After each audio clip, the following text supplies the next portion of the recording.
IISD Reporting Services is here at the Paris Climate Change Talks reporting on select side events.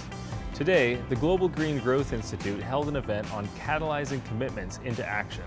The event explored perspectives from different organizations on approaches to financing climate change action and the transition to a low-carbon economy.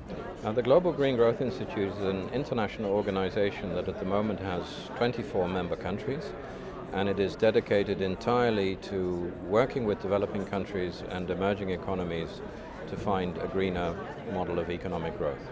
Green growth, addressing climate change are concepts that all countries buy into from a moral point of view, but they often very much struggle to understand how they can really make that work in practice. Public-private sector collaboration features prominently in their strategies for finding new ideas that can attract investment. The goal of the lab is really to catalyze private investment in emerging economies and using public finance most effectively to really reach climate finance at scale around the world.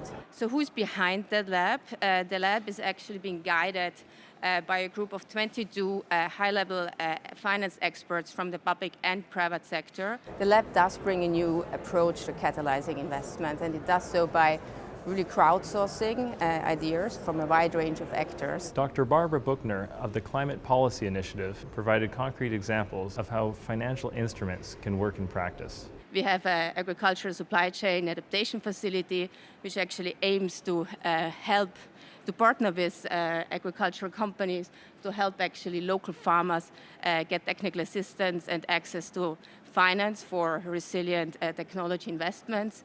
Attracting finance is critical to scaling up. How to get the private sectors involved in this business, because they are looking for profit. Actually, we are using our own seed money to do feasibility studies and inviting officers from developing countries. But once we finish up feasibility studies and we are ready for scale up, but we cannot find the good funding. Hopefully we could get good funding from the lab, Barbara.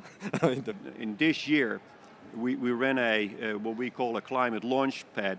We had in 28 countries over 700 ideas. And if you look at the maturity of our entrepreneurship program to date, 84 entrepreneurs have raised over 150 million euros from the private market. So you see that there is a tremendous interest in new ideas. The CEO of the South Pole Group noted a wider shift in the financial sector. Over the past year, we have seen an explosion of demand from pension funds, from endowment funds, from faith-based funds, who are all of a sudden interested in understanding the climate impact of their investments. There's a very clear business rationale behind that.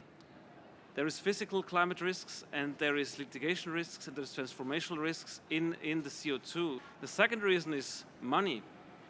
You can take any point, you can backtrack as much as you want. If you have gone low carbon with your investments, any time over the past 5 years, you had higher returns. Panelists agreed that the Paris climate change talks need to send a clear signal. We have national action plans that have been submitted by pretty much every country in the world. The challenge now is how can we take that to implementation? How can we really ensure that action is taken not only to address climate change, but also to take global economic growth in a greener direction? It's the general signal. It's the sheer fact if one of over 190 countries agree that climate change exists and that it's a serious thing and we're going to do something about it. You cannot imagine what impact that has. But in a lot of boardrooms, we still have people who think that climate change is actually not existing. It's just an up and down of normal processes. Never before have business and investors, cities, states and regions been acting at scale on climate change in the way that we see here this year in 2015. And that, of course, gives us a lot of promise. I think it gives us a lot of momentum. So I think what the private sector is looking for from Paris is a clear long-term goal of net zero well before the end of the century. That Governments are serious about transitioning to a low carbon economy.